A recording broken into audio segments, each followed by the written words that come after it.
Hi అండి. Welcome to my channel. మీరందరూ బాగున్నారా అండి? నేనైతే చాలా బాగున్నాను. మీరందరూ కూడా బాగుండాలని మనస్ఫూర్తిగా కోరుకుంటున్నానండి. ఈరోజు నేనొచ్చేసి ఎంతో టేస్టీ అయిన బెండకాయ కర్రీ ఎలా ప్రిపేర్ చేయాలో చూపిస్తానండి. మనం రెగ్యులర్గా చేసుకునే కర్రీలా కాకుండా ఇలా ఒకసారి చేసి చూడండి. చాలా అంటే చాలా బాగుంటుంది. మరి ఎలా చేయాలంటే ప్రాసెస్లోకి అయితే వెళ్ళిపోదామండి. ముందుగా మనం బెండకాయలు అయితే తీసి తెచ్చుకోవాలండి.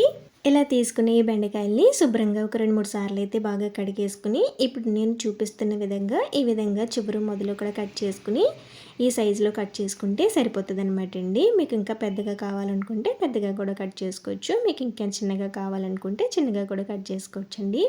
చూసారు కదా, బెండకాయలన్నీ కూడా ఈ విధంగా మొత్తం అన్నీ కూడా ఈ విధంగా కట్ చేసుకుని పక్కన పెట్టేసుకోండి. ఇప్పుడు స్టవ్ వెలిగించుకుని కడాయి అయితే పెట్టుకుని ఇప్పుడు ఇందులోకి ఒక 2, 3 టేబుల్ స్పూన్ల వరకు ఆయిల్ అయితే వేసుకోవాలండి.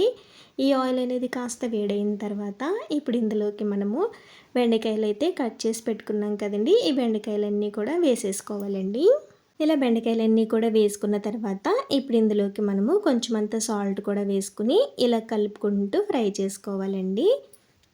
ఇప్పుడు మనము మూత పెట్టేసుకుని ఈ బెండకాయల్ని చక్కగా మగ్గనిద్దామండి. చూసారు కదా, ఆయిల్లో మనకి బెండకాయలు అనేవి చక్కగా ఫ్రై అయిపోయి చక్కగా మగ్గిపోయాయి కదండి. ఈ విధంగా మగ్గిన తర్వాత తీసి పక్కన పెట్టేసుకోండి. ఇప్పుడు ఇదే కడాయిలోకి ఒక 2 టేబుల్ స్పూన్ల వరకు ఆయిల్ అయితే వేసుకుని ఇప్పుడు ఇందులోకి మనము ఒక 1/2 టేబుల్ స్పూన్ వరకు జీలకర్ర, అలాగే ఒక 2 పచ్చిమిర్చిని కూడా ఇలా ముక్కల కింద కట్ చేసుకుని వేసుకోవాలండి. ఇలా వేసుకున్న తర్వాత కలుపుకుంటూ 1 నిమిషం పాటు ఫ్రై చేసుకోండి.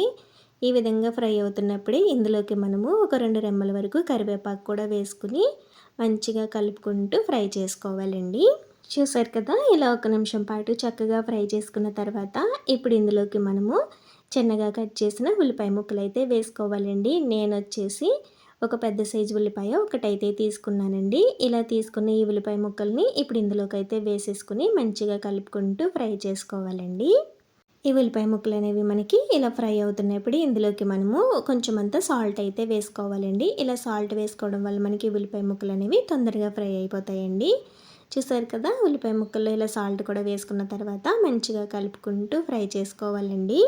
ఇలా మనం ఆనియన్స్ అనేవి ఫ్రై అవుతూ ఉంటాయండి. ఈ లోపల మనం గ్రేవీ అయితే ప్రిపేర్ చేసుకుందామండి. ముందుగా మనం 1 కప్పు వరకు పెరుగు అయితే తీసుకోవాలండి.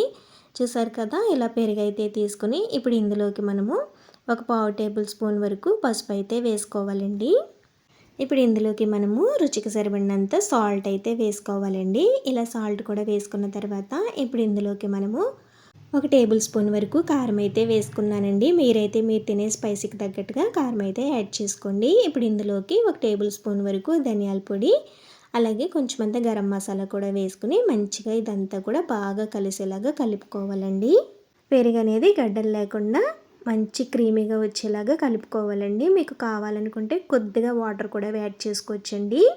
మీరు కనుక ప్యాకెట్ పెరుగు తీసుకుంటే కొద్దిగా వాటర్ అయితే యాడ్ చేసుకోండి. నేనైతే ఇంట్లో తోడుపెట్టిన పెరుగు తీసుకున్నాను కాబట్టి నేనైతే వాటర్ ఏమీ యాడ్ చేయలేదండి. చూసారు కదా, మనకి ఇలా క్రీమీగా అయిపోవాలన్నమాట.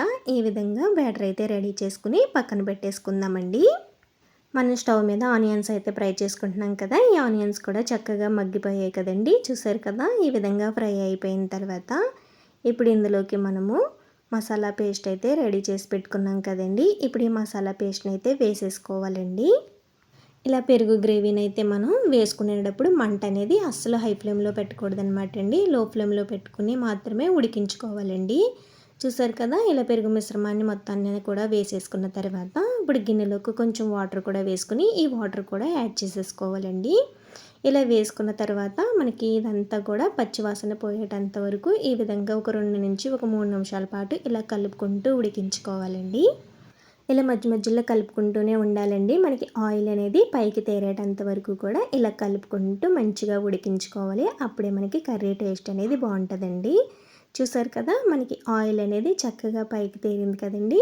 ఈ విధంగా ఆయిల్ అనేది పైకి తేరిన తర్వాత ఇప్పుడు ఇందులోకి మనము వాటర్ అయితే వేసుకోవాలండి. వాటర్ అనేది మరీ ఎక్కువగా అయితే వేయాల్సిన అవసరం లేదండి. ఇలా కాస్త ఒక అరకప్పు వరకు వేసుకుంటే సరిపోతుందండి.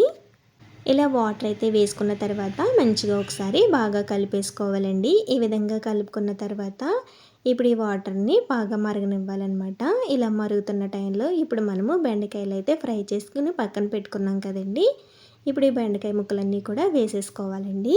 ఇలా బెండకాయ ముక్కలైతే వేసేసుకున్న తర్వాత మంచిగా ఒకసారి బాగా కలిపేసుకుని ఇప్పుడు మనము మూత పెట్టేసుకుని ఉడికించుకోవాలండి. మనకి బెండకాయలు అనేవి ఆల్రెడీ ఫ్రై చేసేసుకున్నాం కాబట్టి మరీ ఎక్కువసేపు అయితే పట్టదనమాట అండి. మనం వేసిన మసాలాలు, ఉప్పు, కారం ఇవన్నీ కూడా పట్టే విధంగా ఇప్పుడు మనము మూత పెట్టేసుకుని ఒక 2-3 నిమిషాల పాటు ఉడికించుకుందామండి. మూత పెట్టేసి అలా వదిలేయకుండా మధ్య మధ్యలో కలుపుకుంటూ ఉండాలండి. లేదంటే మనకి అడుగు పట్టేస్తుందనమాట. చూసారు కదా, మనకి ఆయిల్ అనేది పైకి తేరి కర్రీ అనేది దగ్గర పడింది కదండి. ఈ విధంగా దగ్గర పడిన తర్వాత కొంచెం అంత కొత్తిమీర జల్లుకుని స్టవ్ ఆఫ్ చేసుకుని సర్వ్ చేసుకోవడం అనమాట అండి. ఈ కర్రీ మనకి రైస్లోకి, చపాతీల్లోకి కూడా చాలా అంటే చాలా బాగుంటుంది. మరి మీరు ఎప్పుడైనా ఈ విధంగా ట్రై చేయకపోతే మాత్రం డెఫినెట్లీ ట్రై చేయండి. సరేనా అండి, బాయ్ బాయ్.